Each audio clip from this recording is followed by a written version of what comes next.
British people often greet each other with a kiss on both cheeks as a customary way of saying hello. True or false? False.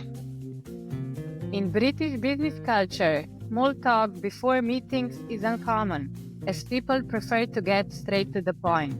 True or false? False. Afternoon tea is a long tradition in Great Britain, usually served with sweets, cream, and jam. True or false? True. Hi, and welcome to ASHA Global Voices Podcast.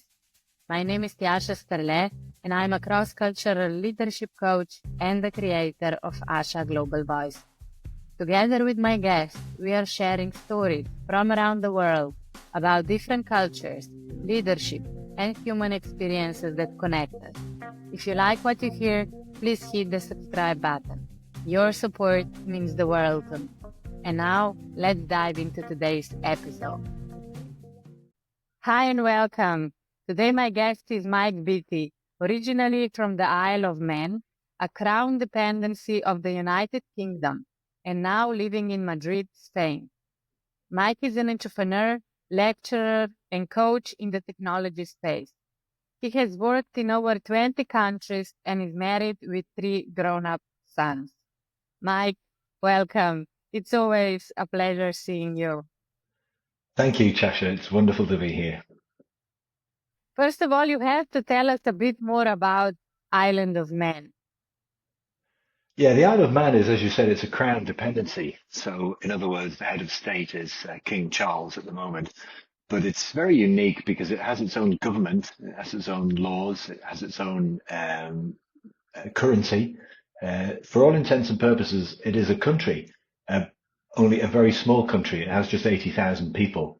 And so geographically, not many people know where it is. It's geographically located halfway between Ireland and England in the Irish Sea. And it has its own language, which is very similar to Scottish and Welsh and Irish Gaelic. But for all intents and purposes, you can see the Isle of Man as a kind of mixture of Irish and English culture. Okay, very interesting. Tell us about the currency. What is the currency? The currency is the Manx pound, so it's pegged, it's kept on a par with the UK sterling pound, but it's actually issued by the Isle of Man government, and it has King Charles as the head of state, but it has local artwork as well included in the currency. So it's very curious, very unique. And you also mentioned that you speak your own language. What's the name of the language, and can you teach us how to greet each other in your language? Yes, the language is actually called Manx, or technically Manx Gaelic, and Moramai is how you say good morning to each other in Manx. Moramai. That's right. But don't Yeah. look at the spelling. The spelling is incredibly confusing. Oh, yeah? Yeah, you have no clues whatsoever from the spelling. Okay. And how come that Island of Man became a crown dependency with its own language, its own currency, even its own flag? It was actually, in the very, very earlier days, it was actually a Celtic stronghold. And then subsequently, the Vikings invaded and it became a Viking nation. It's because it's so small and it's self-governing, it has had a kind of independent nature for a long, long time. There was a Lord of Man, Lord Athol, until about the middle of the 18th century. And he was related to the UK Crown. Then, when everything was formalised and Parliament was set up in the UK, the Isle of Man became a Crown dependency. So its foreign affairs are dealt with by Westminster in the UK, and it has a common taxation agreement with the UK for VAT. But apart from that, it's completely independent. And would you say is the culture similar to British culture, to England? Yeah, I'd say so. It is much more a mix of Irish and English culture. if you were to study the differences between Irish and English culture, you would find that they are literally sort of halfway there on the Isle of Man, which is interesting because of its geographic position, which is halfway between the two. And so, yeah, there are very, I think probably the most important thing about it, though, is that the Isle of Man is a small island. It's physically just twice the size of Ibiza, which people know about in the Balearic Islands in Spain. So it's physically small, and of course you have an island mentality there. So people see the island as most of the things that there are on the island, you know. But that mentality, this sort of small island or small community mentality, is of course common in many places across the world. You'll find it in small towns and so on. Absolutely. Let's go to our true or false statements. I'm curious why you have chosen either. So the first one was British people often greet each other with a kiss on both cheeks as a customary way of saying hello. You said that this one is false. You don't see that at all. You see some people who are, let's say, socially more aware will maybe give each other a kiss on the cheek, maybe two kisses on the cheek, but the great majority of people in British culture, at most the guys will shake hands, but there will be very little physical contact with people.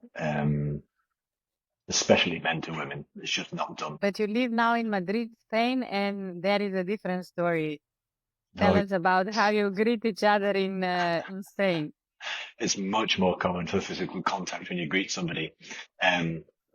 It's very normal in a social context, not a business context. In a social context, it's extremely normal for a guy or a girl to when they greet another girl to give them two kisses on the cheek. That is extremely normal, and the guys will shake each other's hand. If the guys know each other better, they'll give each other a hug, and sometimes they'll give each other two kisses, one on each cheek as well. That's very common to see between guys in Spain, which is culturally quite shocking for somebody from Britain to see two guys kissing each other as a sign of affection and warmth.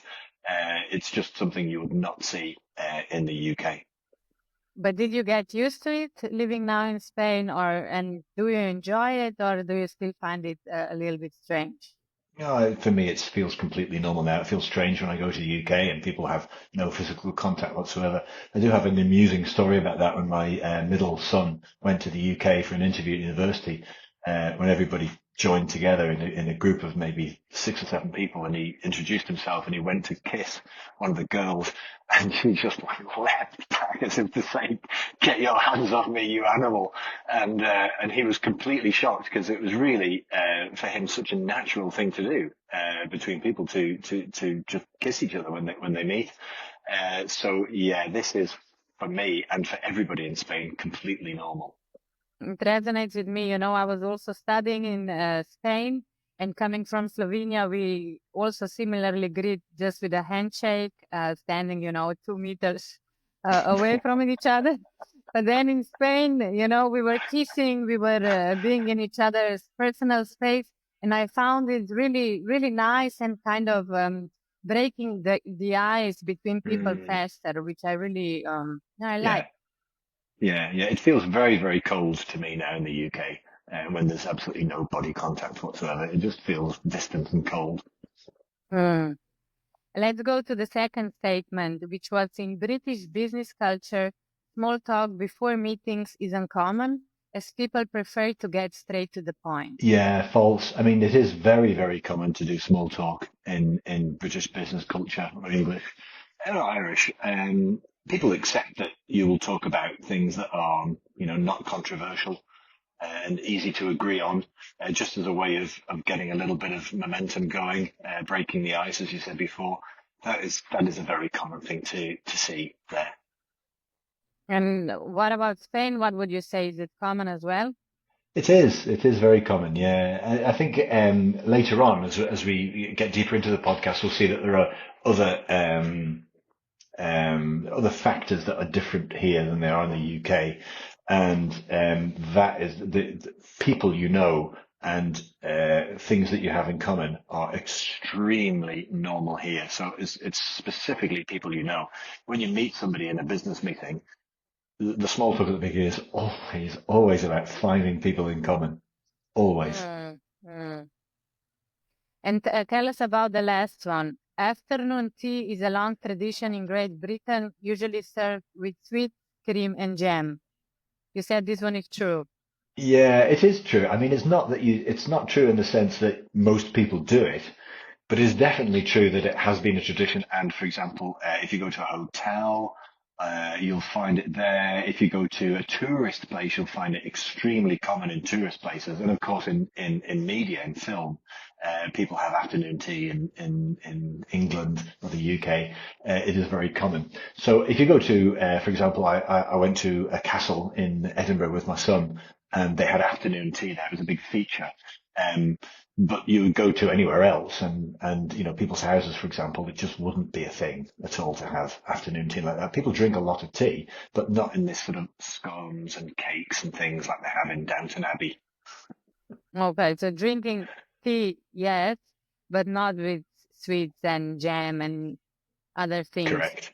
all the Correct. time. Yeah. Okay. Yeah. And how was it when you were growing up in Island of Man? Was drinking tea also a custom? It was, yeah, drinking a lot of tea. I know it's a stereotypical thing, but people do drink a lot of tea. In the Isle of Man, in Ireland, in the UK, it is very common to drink tea. Yes. And so I just would like to know. So you were born and raised in the Island of Man, Yeah. and then you lived in 20 countries. So one of them was England as well, or not? What were some of the countries that you lived in? Yeah, I mean, I haven't lived in 20 countries. I've worked in 20 countries. Mhm. So, by working there, I mean traveling there, staying there, doing projects there, um, actually having a home base. I've lived in the Isle of Man. When I was 18, I went to university in Manchester, in England, and I did my engineering degree there. I joined British Telecom, as a graduate recruit, and a few years later, they sponsored me to do an MBA at Manchester Business School. And it was when I was doing the MBA that I met my now wife. She was doing an Erasmus year in Manchester. And so for a few years we lived in the UK, and she absolutely hated it. She absolutely hated living in the UK. She's from Madrid, and it's cold and wet and grey in comparison with lovely, bright Madrid. So I was extremely fortunate, in part because of the MBA, to get a job with British Telecom here in Madrid. And I stayed with them here for a few years and then left. Okay. And I can relate with your wife, coming from a warm weather, open culture to the UK, that it was Yeah, challenging for her. And yeah, tell us yeah. a bit more about Spain and UK and the distinct cultures. And let me ask you, what are the three characteristics that you think best describe the British and the Spanish? Okay. I think the first thing that comes to mind is the notion of rules, rules-based culture. In the UK, people are much more inclined to look for and follow rules than they are in Spain. You can see this in quite a few different manifestations. Probably for me, the most visual and graphic is how people drive and how they are in traffic. People in the UK get extremely upset if other people don't follow the rules for traffic, and they really do get upset.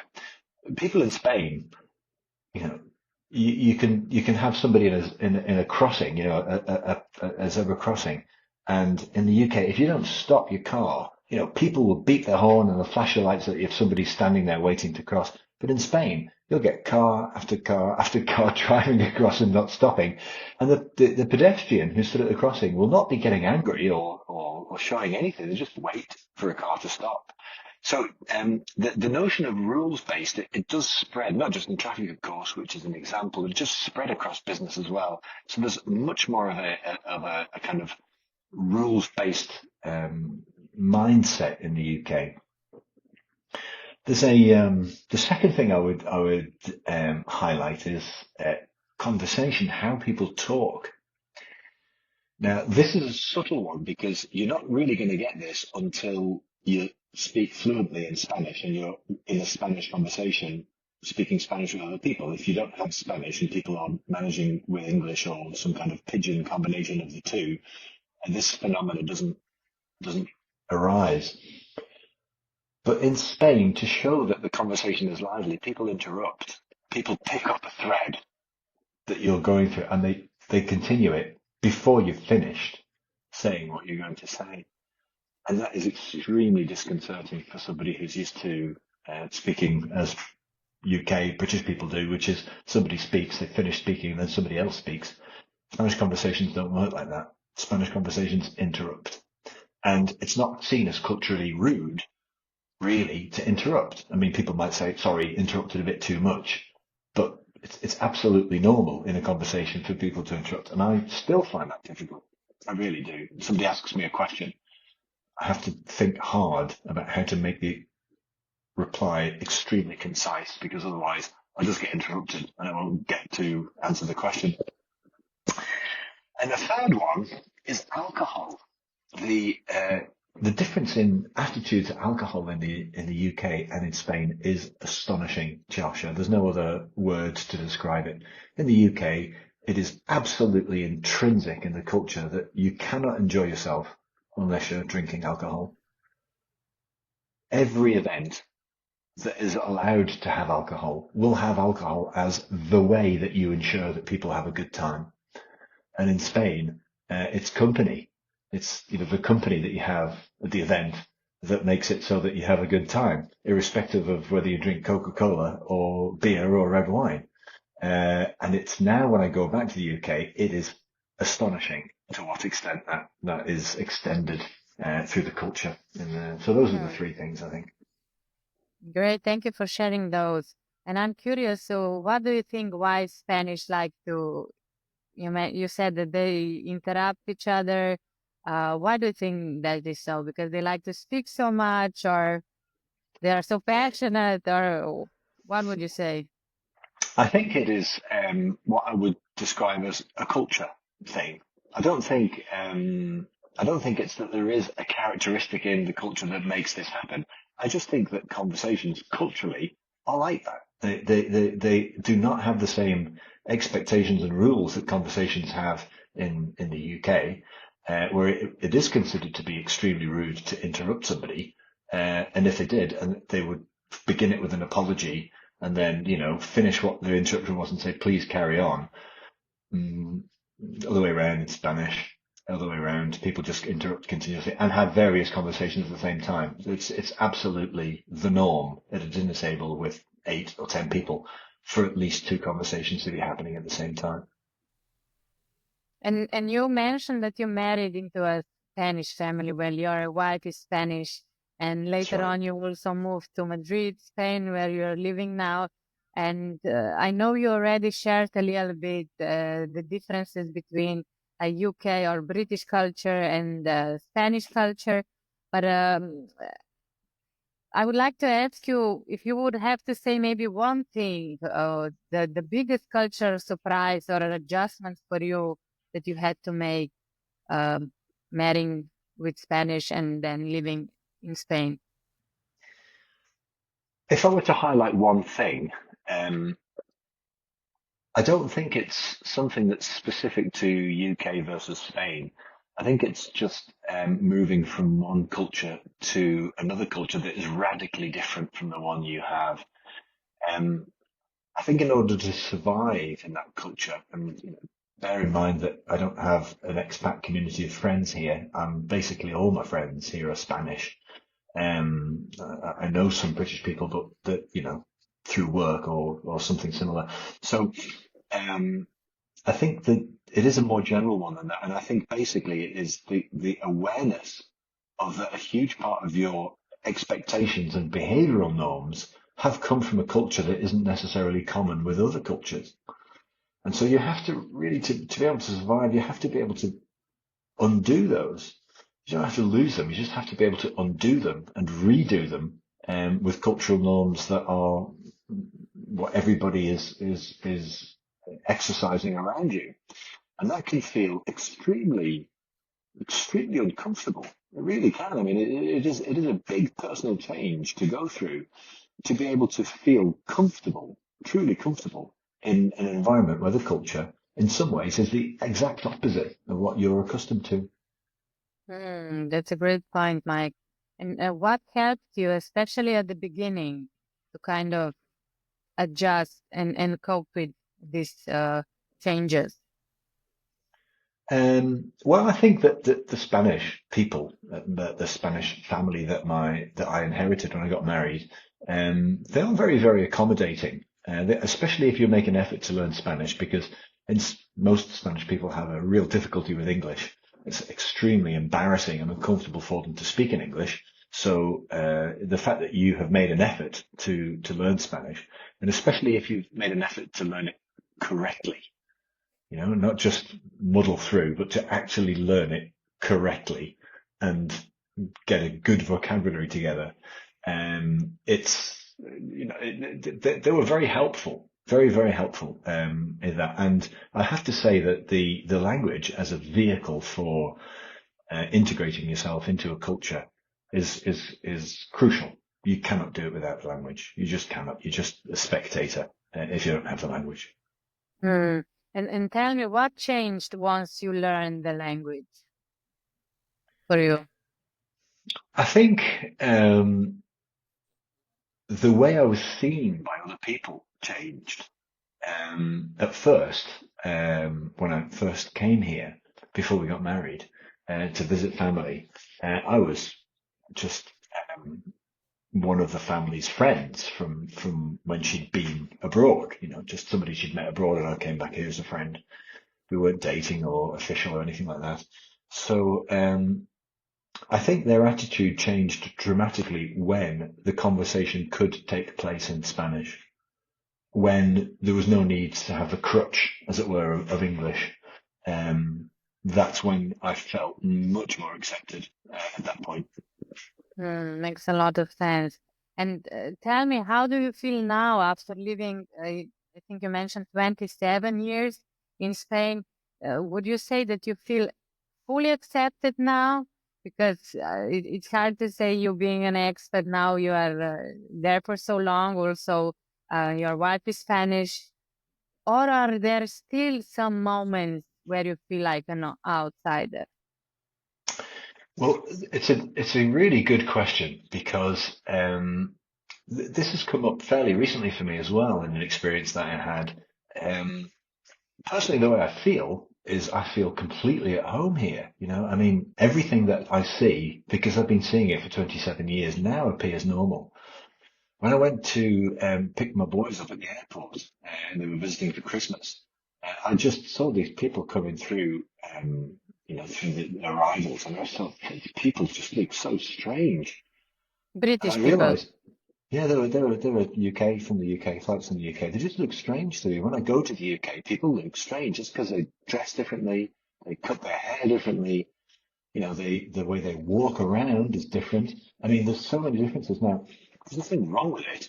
It just looks odd to me. It looks peculiar because I'm used to seeing something completely different. But what I've come to realize is that even though that's the case for me, even though I feel absolutely integrated and at home here, there are people, still people, who will never ever see me as being fully integrated here. Local people, I mean. They will always see me as somebody who came from abroad, somebody who's from extranjero, as they say in Spanish. And whilst there's nothing wrong with that, because it's true, there are definitely moments when you think, oh, that wasn't very nice, or that wasn't very comfortable. And it's specifically to do with the attribution of characteristics because you're foreign. You know, and this is something, of course, I've absolutely learned to not do with anybody ever in any circumstances, is attribute a characteristic to them because they're foreign, they were born somewhere else, they're Arabic or they're French or whatever they might be. I have now, I think, completely absorbed the fact that I know nothing about the individual until I've actually got to know them. Okay. And how do you pick up on these clues that they are kind of not accepting you? Well, it happened in a business meeting just before the summer, and I was doing some work with a local company here. And one of the differences between Spain and the UK is the time that people eat. In the UK, people eat around 12, 12:30, at latest 1. In Spain, people start to think about eating about 1:30 or 2. So they eat a lot later in the afternoon. And part of that is due to the hour, because Spain is actually aligned with the UK in terms of hours. So it's more natural for Spain to eat a bit earlier, or a bit later, I should say, because the hour is pushed back, which is like that for historical reasons. But the meeting finished at 1 o'clock, and the guy said, "Right, well, you'll have to hurry up now because you'll be starving hungry." And I said, "No, I'm okay." And he went, "But British people eat at 12 o'clock. You must be really, really hungry by now." And I just felt a kind of energy. I won't go as far as saying anger, but I felt this sort of energy build up, and I wanted to say to him, "Do you really think I've been living here for 27 years?" and my body hasn't been able to adjust to a different eating time? I mean, when people travel on business to the United States, do they wake up at 3 o'clock in the morning and have dinner? Or after 1 or 2 days, is your body acclimatized? And I felt, what an absolutely ignorant thing to say to somebody. But then at the same time, I realized there was absolutely no malice whatsoever in him saying it. It's just ignorance. And this is a guy who owned and ran a company. He's a very clever and able person, but just not very experienced, Tjasa, in people from other cultures. Just somebody whose day to day and whole life is built around Spanish people working with Spanish people. So to have a UK person working with him was different. And I'm assuming, never ever thought about the fact that somebody from China can eat Spanish food too, and doesn't have to wake up in the middle of the night to have their lunch, because of the time differences. But I really think it was because the guy had never thought it through. But things like that happen from time to time, and they attribute these ludicrous characteristics to you, and you think, okay, clearly to him, I'm not considered to be integrated. Hmm.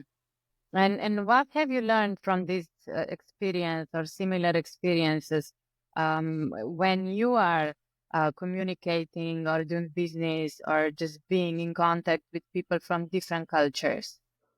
It's absolutely the change that's taken place in me. It's been really, really significant. I mean, when I look back to what I was like before I met my wife, when I lived in the UK and I was just starting work and I left university and everything else, it's basically pretty horrific when I think about some of the attitudes I had. I mean, I know this is age as well because I was 30 years younger then, but now when I meet people, it's absolutely, I have absolutely zero expectation of what the person is going to be like based on where they're from. I know nothing about them. I'm hugely curious, possibly for that reason. I'm hugely curious when I meet people as to, what they're doing, where they've come from, how long they've been in different places, what their experiences have been. But to attribute characteristics to the person based on where they're from, zero. Just absolutely zero for me now.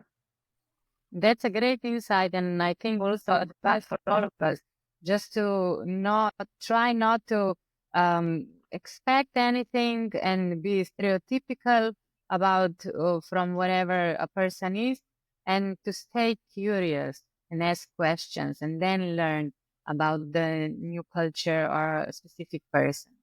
Great. Thank you for sharing this, Mike. And tell me, what would you say? How does the lifestyle in Madrid differ from the life you knew in the UK? Well, Madrid is a continental climate, and the climate of Spain is very different from the UK. It's a continental climate here, so it doesn't rain that much. In the winter, it's pretty chilly. In the summer, it's very, very hot. But typically, there are two characteristics about Madrid. One of them is that it's dry. And even when it's cold, it's dry. It's not a wet, damp, humid atmosphere. And usually it's very bright. because it is the highest capital in Europe. It's about 650 meters above sea level. So, it's the sun is very bright here. And when you have bright sunshine, something happens psychologically. Colours become much more colourful.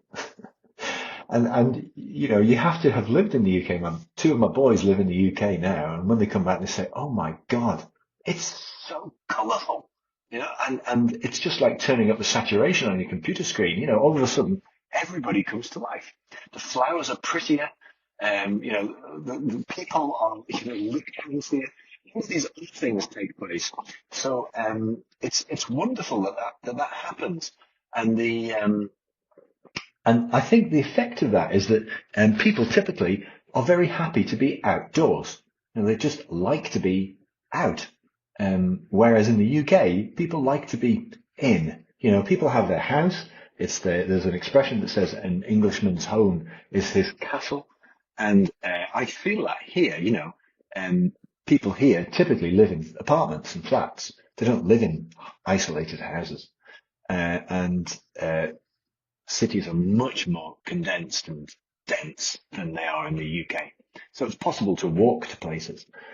It's possible to just walk out of your house and you'll have shops, and bars and restaurants all around you. And people do. People spend a lot more time out of their house than they do in the house. And that to me is a real lifestyle difference. And it's basically healthier. It's much more social. It's much more connected. Walking to places. You'll read these days about how walking is really good and how having social contact is really good, as if it was some kind of new discovery that science has made, when people know that walking around and sitting down and eating with people and knowing what's going on in other people's lives and knowing your neighbours and having a relationship with them, having old people and young people together in bars, even children in bars, because it's all much more family oriented. It's just healthier in general for people's, mental health and well-being. And that is something that Spain has intrinsically, and I see much less of in the UK. Makes a lot of sense, Mike. Also, being in the UK during the winter, it's more challenging for people to go outside, socialize, walk.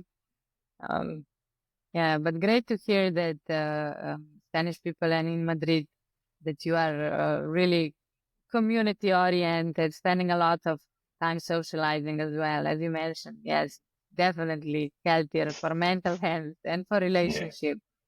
yeah. But tell me also, I'm curious about work-life balance. How is it valued in Spain, or how is maybe different compared to the UK? Well, there are two components to that, I think, that are key. The first one is the working day. Typically, Spanish people do finish their working day a lot later. Typically, they start later as well. But it also varies a lot with the nature of the work. People who have manual type jobs tend to have a more well-defined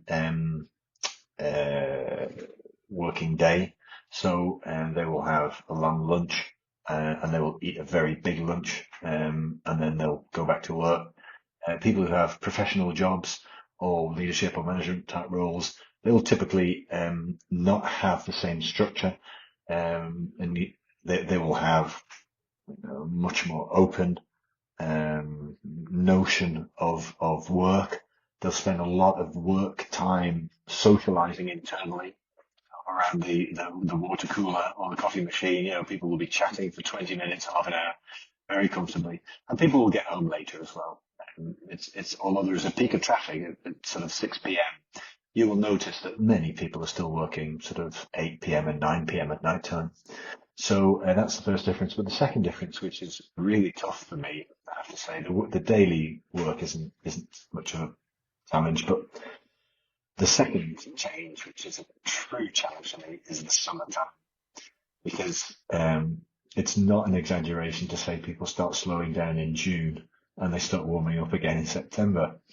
And I've had conversations even this year where in May we've been looking at appointments for June and they've said, well, don't really want to leave it past the 15th of June If we leave it past the 15th of June, we're now looking at the end of September. And I will literally, Tjasa, I will be just putting my face in my hands and saying, you're talking about 3 months. You know, you're talking about 3 months when we can't have a meeting. It's absolutely absurd. It's absurd that we can't have a meeting in 3 months. You can have a meeting, but July is exceptionally tough. August is probably impossible. People just won't bother trying in August. But they all fill the cars up, or we all fill our cars up with luggage, drive down to the beach or to the mountains, install ourselves in our grandparents' house for a month, chill out, properly chill out and disconnect. And then the thing starts again in September. And so I think that is something that I find very, very difficult, but I would not say that it is worse or bad in comparison with the UK. I think the ability to chill out like that in the summer is super healthy. And so would you say that in UK you were used to kind of having normal work days during the summer as well? People were open for communication meetings, doing business. Completely. There's no notion of summer. Slightly more complicated, maybe.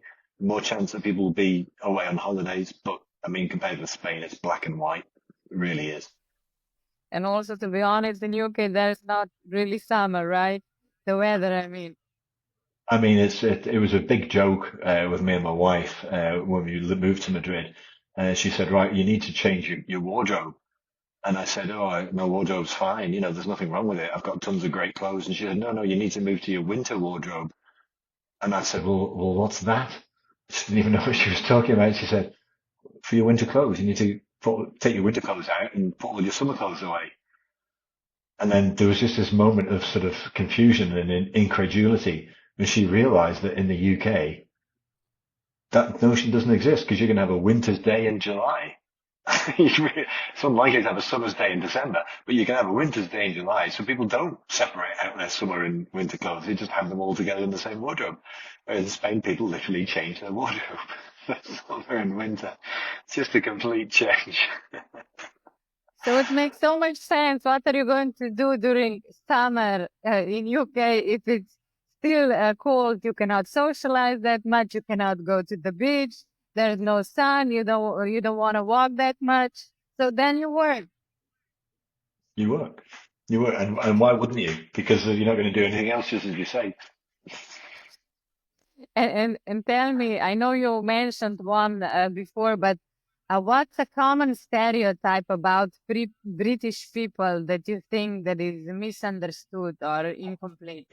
I'm not sure that there's one, because there are quite a few stereotypes that are very inconsistent between them.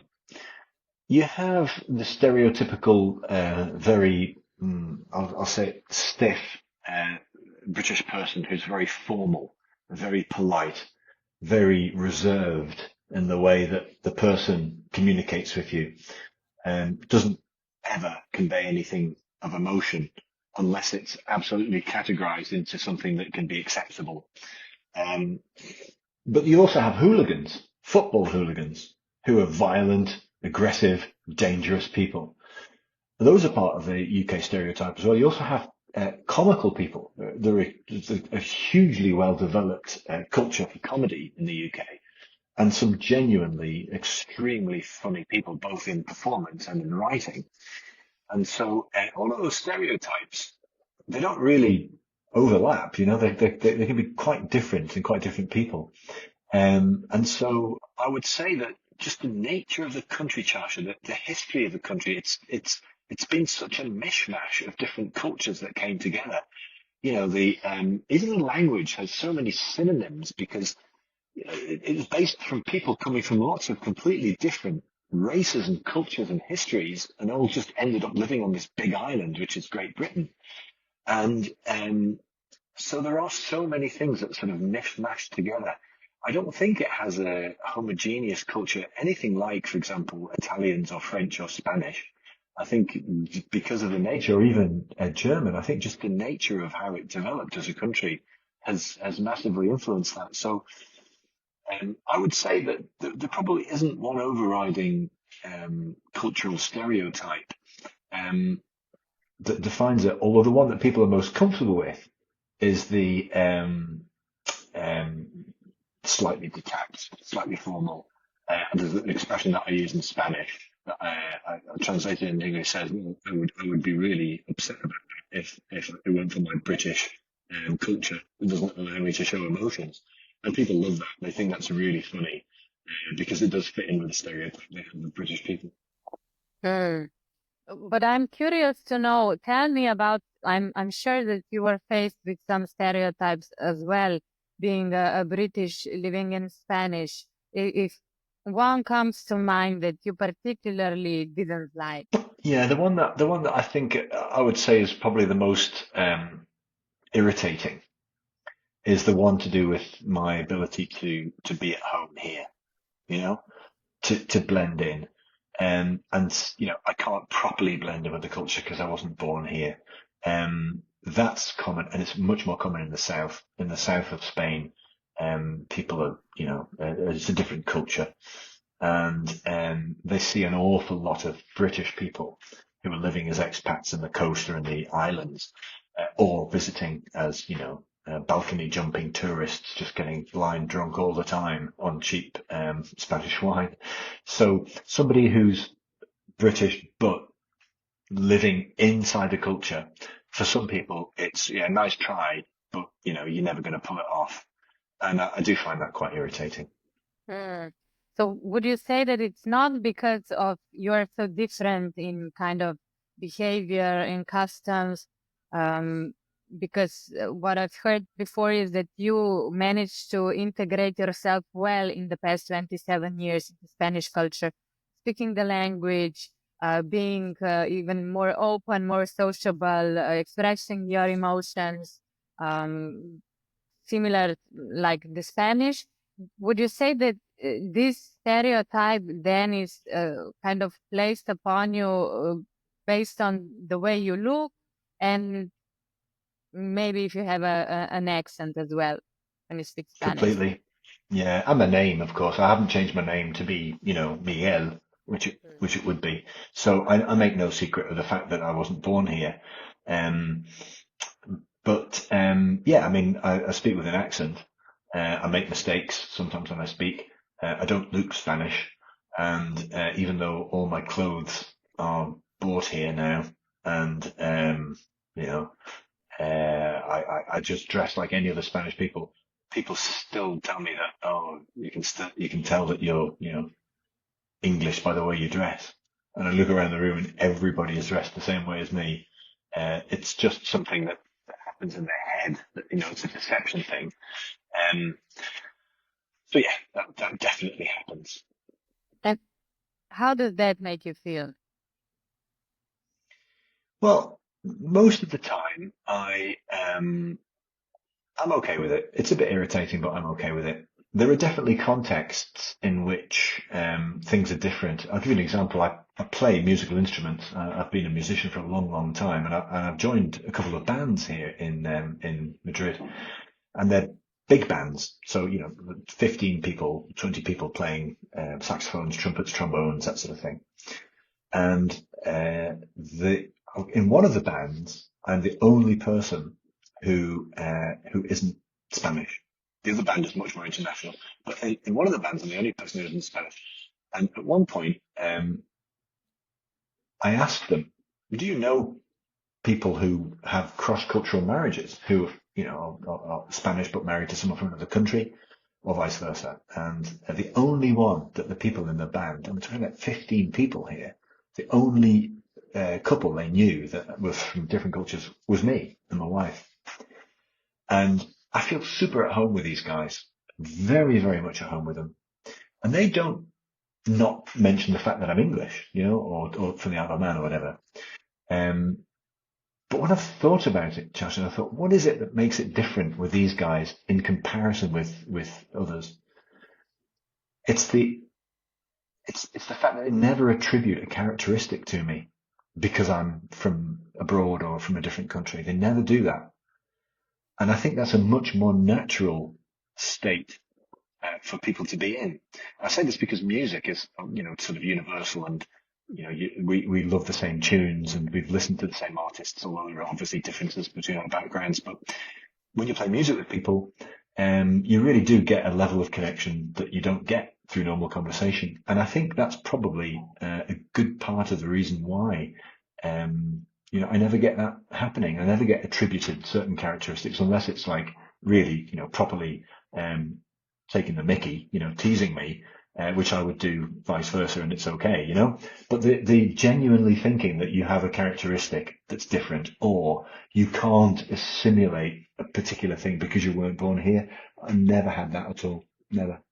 With them. That's beautiful to hear. So you really feel accepted there. You are a part of this music family. Uh, Mm, great to hear that. mm. And Mike, I would also love to just touch upon leadership experiences a little bit.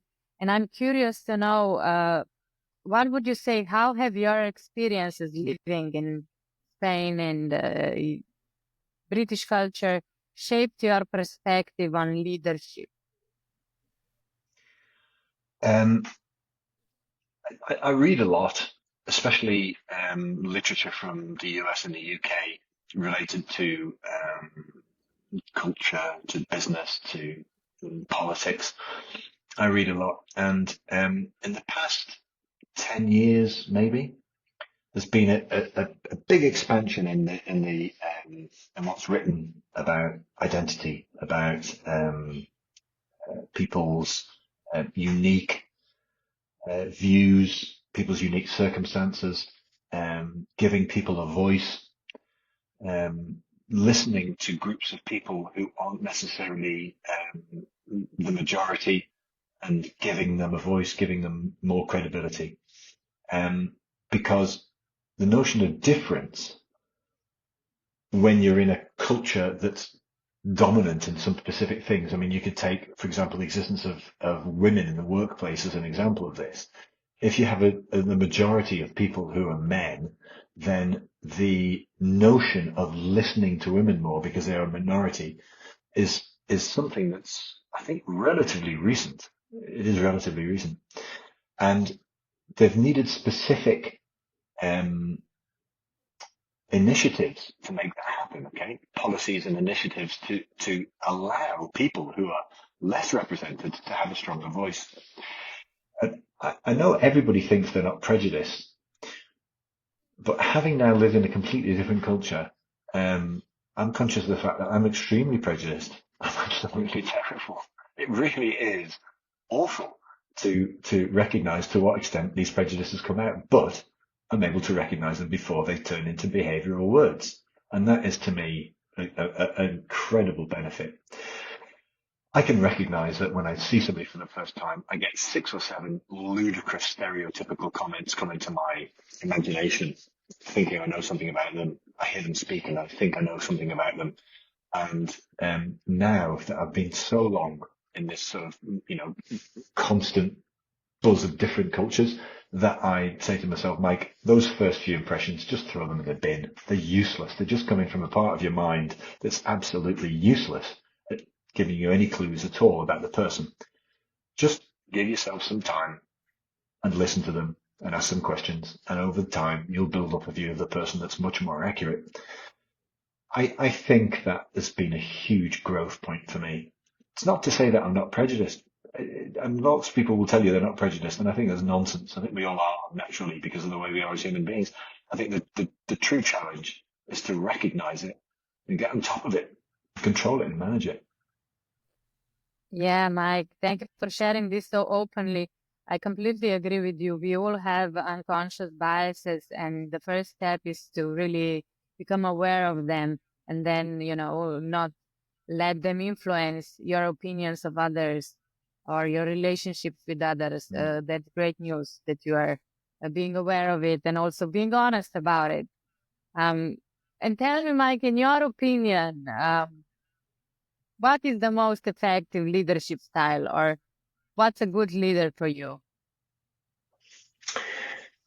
There are two characteristics that I really like about leadership. The first one is what you would call the coaching style. So it's the leader that acts as a coach, that helps the individual to understand their situation, understand their goals, helps and enables the person to achieve that. And that is very popular currently, that notion of leaders are enablers, okay? And that's great. I love that. I'm a coach, as you know, and I love that aspect of leadership. There's another aspect of leadership that isn't in fashion, but is extremely necessary. And it's look, here's the decision. Go and implement it. Because often things are not clear in business, in any activity. Things are not clear. There's a huge amount of uncertainty, especially if you're talking about making plans or actions for the future. It's not clear exactly what's going to happen. And you need to make decisions. The ability to make decisions necessarily means that you have to take people's input, assess it, and decide if you're going to follow it or not. As a leader, you have to choose. And there are many situations in which people feel uncomfortable about being told that they need to do this, especially young people who are recently joining an organization. They like to feel that they're enabled, that they are the future of the organization, and their decisions matter a lot. They do. But it needs to be balanced with decisions that decide what we're going to do and what we're not going to do. And I think currently, those will be the two things that I think are crucial for leadership. Being able to do both of those things, being able to be a coach, being able to be a decision maker and a direction finder, and the ability to choose which is the appropriate one in each moment. Okay, great. Thank you for this insight, Mike. And maybe one last final question. I always ask this at the end. So it's the same question I ask each guest. Um, Everything going around us now in the world, maybe not the brightest times. At times it seems like that.